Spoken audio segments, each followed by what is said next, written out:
June 21 international yoga day. ఈ విషయం మనందరికీ తెలిసిందే. కానీ జూన్ 21 ఎందుకు సెలబ్రేట్ చేసుకుంటారో తెలుసా? యోగిక్ ట్రెడిషన్‌లో శివని మనం బాగా నమ్ముతాం. శివ ఈస్ ద ఆది యోగి కదా! కానీ Shiva first became Adiyogi on this day.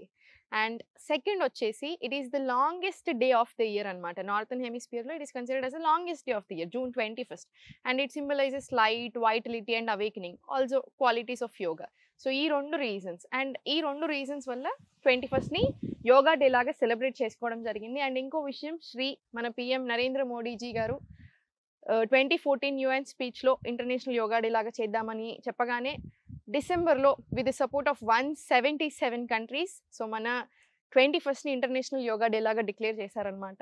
So తప్పకుండా ఇప్పటివరకి మీరు యోగా ఆల్రెడీ చేస్తున్నారు. ఒకవేళ చెయ్యకపోయినా మీ ఏజ్ ఎంత చిన్నైనా, పెద్దయినా కంపల్సరీ ఆ రోజు మంచి ముహూర్తం అనుకోండి. ఆ రోజుటి నుంచైనా ఎవ్రీ డే ఇంకా యోగాని పార్ట్ ఆఫ్ ద లైఫ్ చేసుకుంటారని మనస్ఫూర్తిగా కోరుకుంటున్నాను.